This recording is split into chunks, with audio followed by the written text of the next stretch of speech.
We're back with more on Senator Al Franken's announcement that he'll be resigning from office amid numerous allegations of sexual misconduct. Earlier this week, the longest-serving congressman, Michigan Democrat John Conyers, also stepped down after accusations he sexually assaulted women and bought their silence with taxpayer money. And normally, either of these stories would be #1 headlines for weeks. But with so many cases of sexual misconduct, from Harvey Weinstein to Matt Lauer to Louis C.K., they're almost getting lost in the shuffle. So why is the dam breaking now? And what about the victims? Let me bring in Dr. Drew Pinsky. He is a board-certified internist and addictionologist. That's right. Did you make up that term? No, there's such a thing. Wow, congratulations. Yeah. Addiction medicine, yep. It's so nice to see you. I've known you for so many decades. It's true, almost right? Impossible it's weird. to fathom. But this is an area that you've really carved out and studied so much. And I think the one element that binds all of these industries and predators together is narcissism. That's right. I wrote a book about narcissism, specifically in the entertainment industry, and I saw this coming. I mean, Christopher Lasch saw it coming in the 70s, but even he didn't see the depth of the term.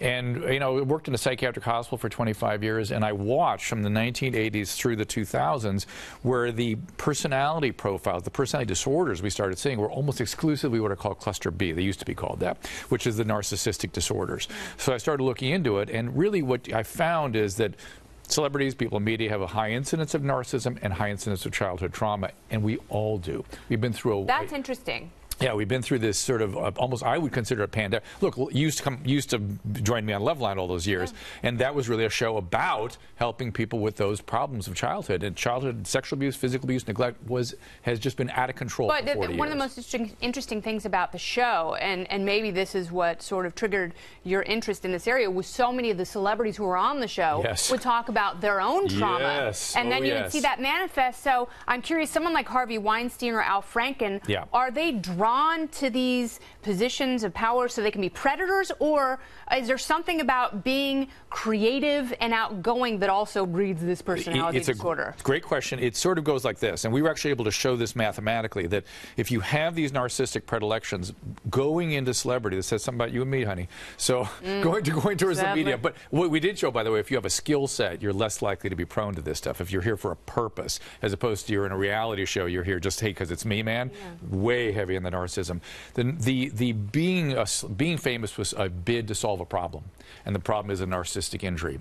And then once they arrive in this status, they have a sense of specialness. They may be some entitlement. They may feel insulated from consequences. But that doesn't make it better. No, it doesn't make it anything. It just makes it what it is. And listen, and women, this is the other issue, is women have been absorbing for almost 4 decades this notion of female sexuality that is based on a 19-year-old male, and if they didn't measure up to that, they felt guilty and ashamed, and they've been hurt by it, and now they're angry, and they should be. So you get this sort of a perfect storm with these two phenomena coming together. Well, okay, now what I'm wondering, and it seems like a lot of people were sort of, you know, for lack of a better word, and I don't necessarily like this word, but triggered by what happened with Harvey Weinstein. And a lot of people felt those same feelings of panic and anxiety and post-trauma come back. And they realized that they had the same incidents. Is that what sort of caused this avalanche, this cascade in other areas? I think you're piling on another element in all this, and great insight, which is that we now have this social media that creates essentially a public square where all this information is shared. And it's also creating sort of mob action.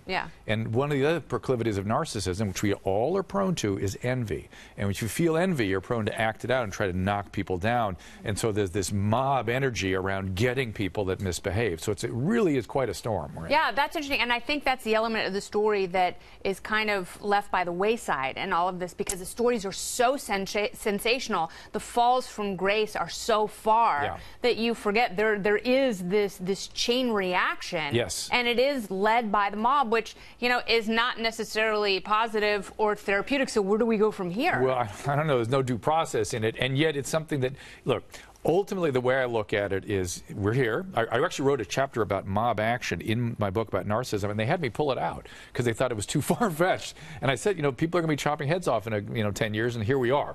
And be careful, because the people that put somebody up on the guillotine are the next to go. If you didn't learn anything else, French Revolution. If you didn't learn anything else from history, that.